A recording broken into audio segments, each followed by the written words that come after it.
aussi. Pour rien, il existe un calme et des calmes pour dans 1800. La vieille dame qui s'est convertie il y a de cela fort longtemps. Pour rien, on doit pas souffrir par il y a une autre vieille qui s'est convertie et elles étaient deux. Non, non, pour ne nous pas. Et pendant les offrandes, l'ancienne chrétienne a mis 25 francs et elle était de l'autre côté. Elle attend maintenant la nouvelle convertie. Et pourtant, elle regardait de près. Et quand la nouvelle convertie a mis, elle a demandé, tu as mis combien? Et elle a dit 50 francs. Et elle a dit, enlève. Et mets 25 francs. J'étais dévancé dans la foi, mais je n'ai pas encore mis 50 francs. Tu viens de rentrer dans la foi chrétienne, ça ne vaut pas 50 francs. Et cette dame, c'est une femme qui n'a pris la bénédiction de Dieu. Et pourtant, elle ne veut pas que l'autre gagne la bénédiction de Dieu. C'est juste un témoignage que je vous donne. Dans une église, il y a des gens qui n'ont pas la bénédiction. Et ils n'enseignent point aux autres de venir rentrer dans la bénédiction divine. Celui qui n'a pas la bénédiction de Dieu, il veut que les autres aussi n'en profitent pas. C'est comme ça qu'ils se donnent des conseils et ils font tomber les chrétiens et pour les faire sortir de la bénédiction. Et les enfants d'Israël se sont donné des conseils de telle sorte. Et ils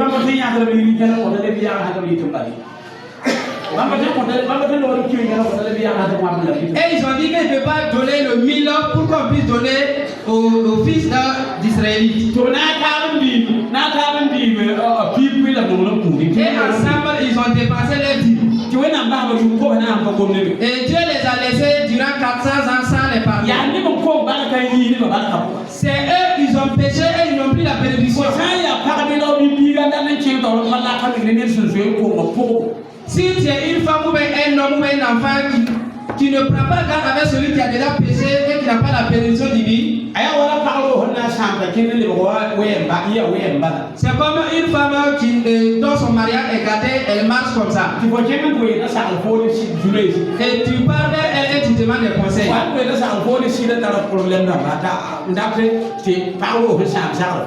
Et si tu as un problème avec ton mari, tu peux demander des conseils à cette dernière.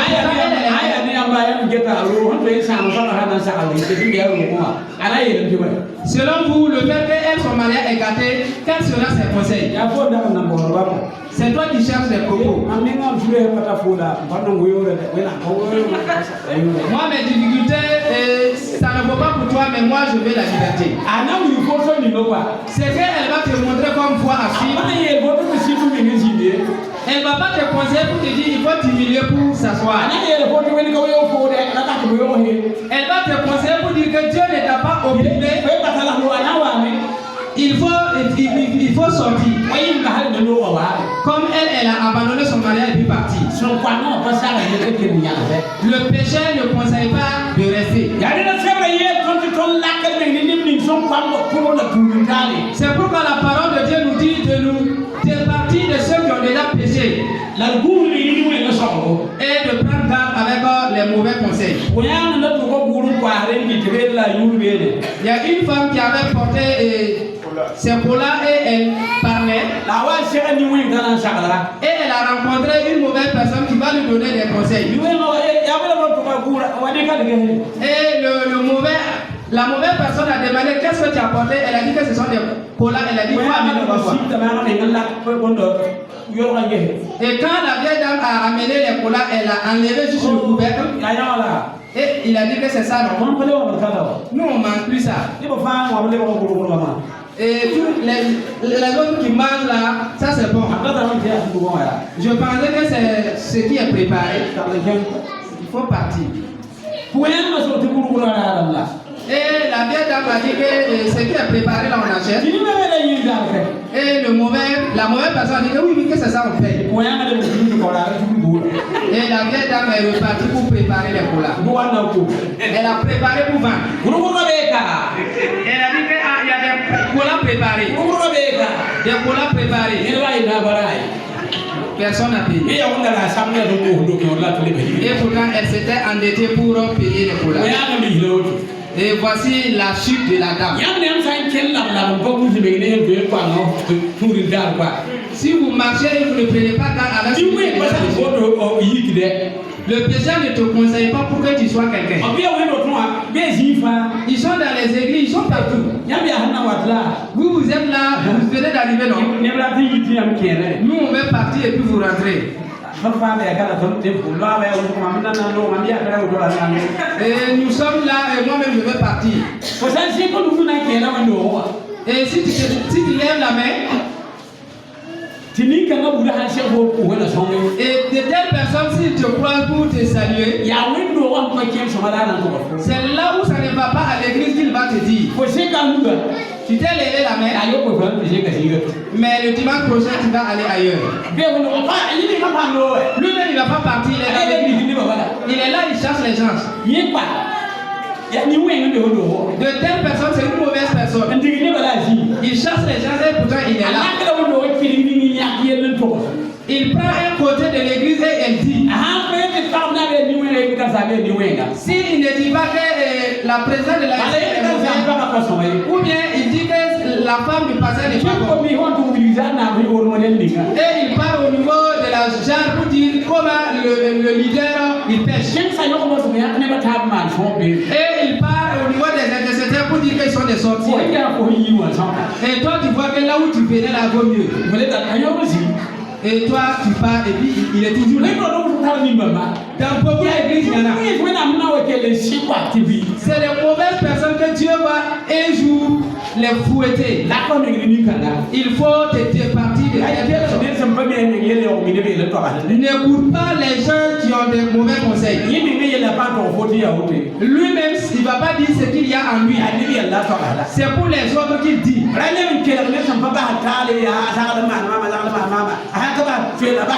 Et n'écoute point ceux qui ne donnent pas pardon. Il faut te départir de ces personnes.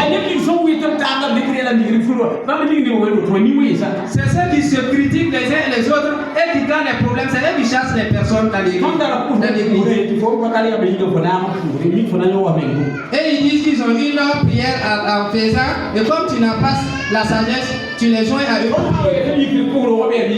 Si nous levons pour dire on va prier pour l'église, celui qui ne prenait pas les dîmes, c'est un ennemi. Et la foudre de Dieu va t'abattre. Parce que nous on prie pour demander la foudre. L'ennemi de l'église qui dépasse la dîme et fait chuter l'église. C'est lui qui a fait tomber la maison de Malachie. C'est lui qui a fait tomber la maison de Haggai en son temps.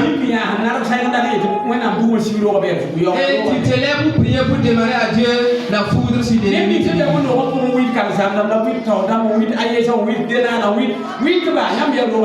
Ceux qui sont à l'église et qui critiquent les différentes structures, vous êtes des ennemis de l'église. Mais les deux ennemis, si on les enlève, l'église va aller de l'avant. Après, on va prier pour l'église.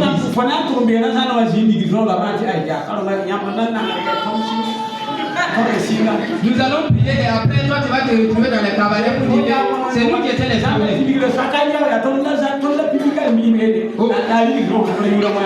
Au moment de l'implantation de l'église, Dieu ne donne pas de tels moyens à ces gens de personnes pour qu'ils voient la pierre.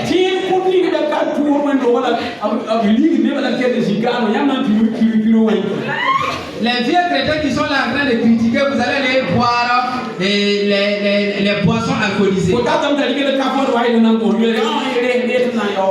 Et tu parles, il dit que non, il ne faut pas prendre. Voilà, je vais payer.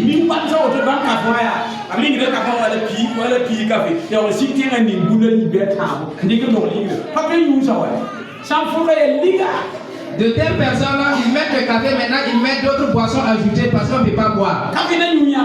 Est-ce qu'on fait boire du café? Mais quand il boit le café, il faut regarder son visage.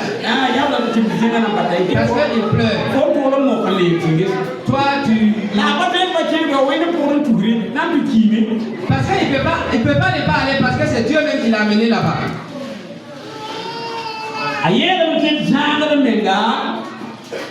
Il a dit de nous départir de ces personnes avec les conseils des méchants, avec la voix des pécheurs.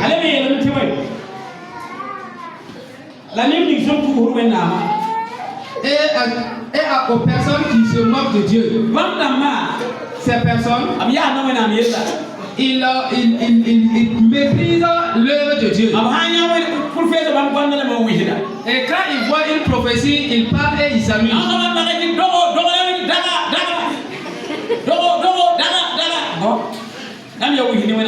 Si vous vous amusez avec l'œuvre de Dieu, c'est parce que ce n'est pas la tradition. Est-ce que tu peux s'amuser avec la tradition? Il y a d'autres qui insultent Dieu. Et ils insultent les serviteurs de Dieu. Si tu es un chrétien, on va t'insulter comme Dieu. Ils vont te mettre la honte. Et ils vont te mépriser. Il faut te départir d'une telle personne qui met la honte ou qui méprise l'œuvre de Dieu. Les trois catégories.